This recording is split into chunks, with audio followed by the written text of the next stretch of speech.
Good afternoon, sixth graders. We are continuing on Friday today with our book, Granted. I hope you've been listening. This is a compelling book and an interesting book, and not one that I previously read. It looks like this author has a couple of other books out, so maybe you've read a book by John David Anderson before. We are on chapter 7, page 37. We're making lots of progress, so I hope you're reading along. And if you haven't been, catch up because we're moving on. Okay, chapter 7. As acting chief of the Granters Guild, Barnabas Squint had almost an entire floor of the tower to himself, set along one of its heftiest branches.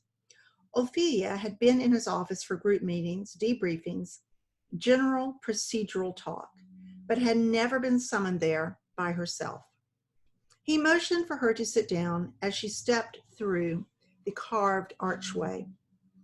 The engraving just above it read, "Expect nothing, anticipate everything."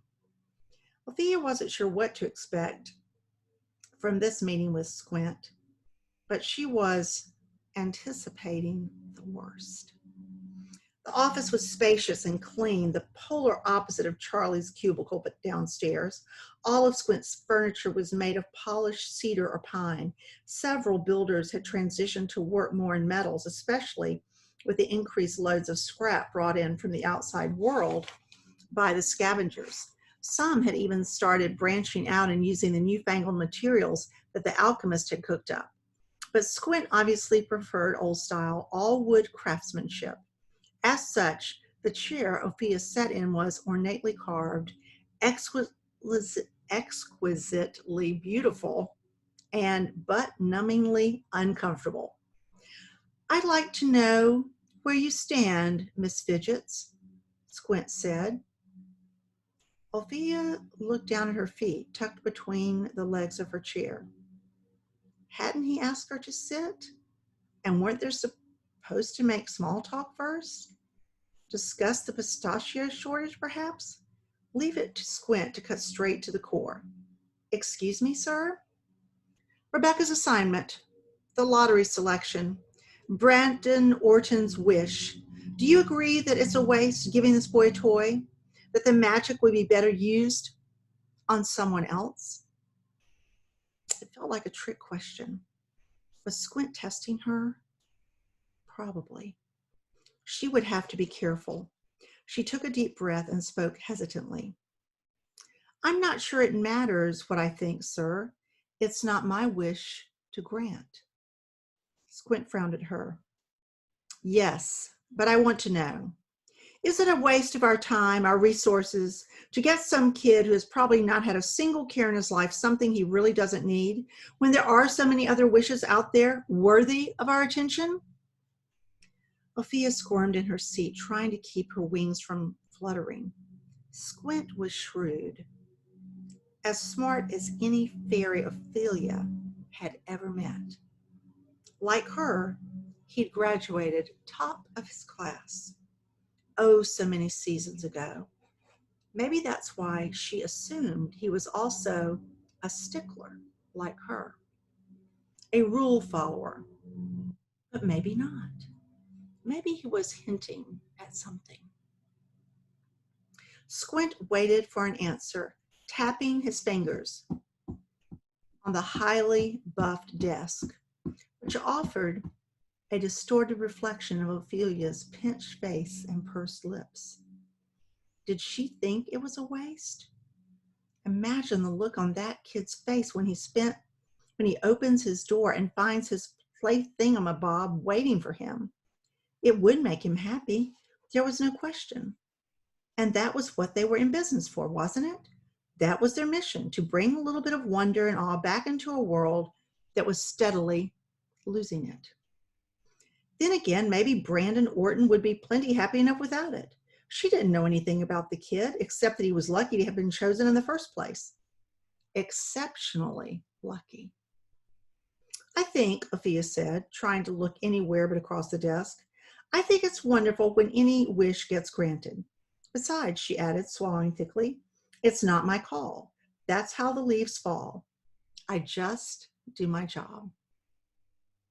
It was a generic answer, she knew, but it seemed to satisfy Squint, who leaned back in his own even more uncomfortably looking chair.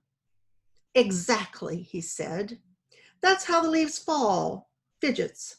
I've been acting chief of the Granters Guild for 12 years now, almost 50 seasons, much longer than you've been alive. And in that time, do you know how many wishes this guild has failed to grant?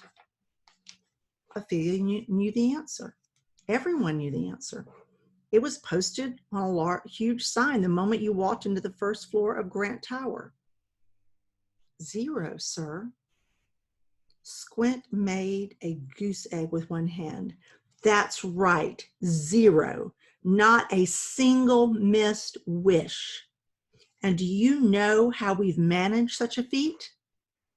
Ophelia figured it probably had to do with there being so few wishes granted anymore. After all, it's easier to get 12 right than 100 or 200. The more wishes you grant, the greater your chance of having something go wrong. And there were so many things that could go wrong. But she guessed that wasn't the right answer either, so she kept quiet and waited for him to tell her. It's because I follow the code, and I do exactly what's asked of me. We have rules for a reason, Fidgets. Something goes wrong out there, at the very least, it's a waste of perfectly good magic. Rare magic that we can ill afford to lose. At the worst, well, you don't need me telling you what the worst case scenario is. She didn't. But of course, he told her anyway. Magic is a tenuous and temperamental thing. Its effects far-reaching and unpredictable. We have not failed to grant a single wish because doing so would constitute more than a broken promise, though that would be bad enough. It could result in a complete breakdown of the system we've created. A system put in place specifically to protect what little bit of the world we fairies have left to live upon. There's no room for error here. I understand, sir. She knew the grantor's code of conduct better than anyone. She'd studied it over and over. She could recite it word for word, which made her wonder why she was sitting here getting an earful from Squint when she hadn't even been given the chance to follow the rules, let alone break them. Tell me, Fidgets, how long has it been since you've been beyond the border? The last time Ophelia had ventured outside the haven was a full season ago, a training exercise that lasted less than a day. She was on a team practicing covert operations, how to blend in so the humans couldn't spot you in case your camo ran out. It mostly involved hiding under bushes or in moments of desperation inside mailboxes. It's been a while, sir, she admitted. And the last time you went out solo? Ophelia didn't need to answer that. Squint was the head of the guild. He was the one who assigned every mission. Her silence made his point for him. It's a dangerous place, Squint sighed. I mean, it's always been dangerous for our kind, but it's only gotten worse. Everything moves so fast. Cars, planes, helicopters. Have you ever seen a helicopter, Fidgets? Only in the archives, she admitted. The guild kept hundreds of books about the human world for fairies to study, to learn more about their behavior and environment before they ventured out to face it. The ones with lots of pictures were best. She remembered seeing a photo of a helicopter in mid-flight. It reminded her of a deformed hummingbird with a swollen head and a funky tail. Hardly dangerous, but that was just a picture on a page. Well, I hope you never get close to one, Squint buffed. We had a grantor nearly get sucked into the blades once, barely escaped with his life. And that's hardly the greatest threat. Fairies who go beyond the border regularly know that things aren't as clear-cut as they seem here in the Haven. You have to make choices out there, deal with things you never could have predicted. It takes a certain kind of fairy to be a grantor, a certain disposition. Let's face it, Fidgets, most of your kind are content to stay here, safely tucked behind the barrier, away from the chaotic outside world. They think of humans the same way humans think of us, as stories, myths, larger than life. They don't know what it's really like. Not every fairy can handle it. Most can't. Squint paused, frowning at her. What are you saying, sir? Ophelia asked, suddenly feeling her stomach tighten. Was she actually being fired or demoted? Transferred to another guild? She couldn't think of any others she'd be happy with. She wasn't really the building type. She didn't want to teach. She absolutely sucked at baking. She'd once nearly set her house on fire, not to mention the tree it sat on top of and all the other houses and trees along with it, just trying to make a cupcake for Charlie's founding day. She never pictured herself anywhere but here. Squint wove his fingers together and leaned in. I'm saying that there comes a time when every fairy is tested, forced to show her true mettle. We try to put it off for a while, hoping the initiate absorbs some of the wisdom and knowledge of her fellow fairies without being sent beyond the border. But at some point, every grantor eventually gets her wish. Suddenly it hit her. Ophelia sat very still, determined to control herself, to look professional. Squint opened his top drawer and removed a piece of paper. Sliding it across the desk, there was a name at the top, next to the word Wishmaker. The name was Cassara Quinn, and below that, another name next to the word Grantor, Ophelia Delphinium Fidgets. She stared at it for a moment, biting her lip, then looked back up at Squint. She couldn't help it. She squeaked. A high-pitched, fist-clenched, tremble-bodied squeak, a little like a startled mouse might make. Then she quickly regained her composure, straightening herself in her seat. She cleared her throat. Thank you, sir. Congratulations on your first assignment, the head of the Grantors Guild said. Now don't screw it up. That's the end of chapter 7. I'm going to kind of look and see. I think that we will do chapter 8 because it's very short. And then we'll end with chapter 8 and we'll start on chapter 9 on Monday. Chapter 8, it was easier said than done, the not screwing up. If her training at the academy had taught Ophelia anything, it was that being a grantor was not just the most important job in all of Fatum. It was also the hardest. And not because of the cars and the helicopters and the cameras, not just because of them anyways. It was the candles that were tricky. The candles and the turkey bones, the clovers and the coins. On one wing, wish granting was a simple process. The magic itself, gathered in the form of dust from the fairy springs in the glade, and carefully apportioned, did most of the work. How a pinch of fairy dust somehow turned a coin or a candle into a first kiss or a diamond ring was quite beyond Ophelia's comprehension. If there was a reasonable explanation, after all, it wouldn't be called magic. No, the difficulty came in activating the magic, triggering its ancient and mysterious and increasingly precious power by performing the ritual, or as Charlie called it, the prickly part, because activating the magic required access to the source of the wish. And that required a fairy brave enough to go out and find it. Of course, there were exceptions. If the wish was made on something fleeting or celestial, say a shooting star or a rainbow, it only required the fairy to go to the wishing spot, the place where the wishmaker stood when they saw said object, and then performed the ritual there. After all, even fairies have learned that shooting stars are just meteors crashing through the Earth's atmosphere and burning to a cinder.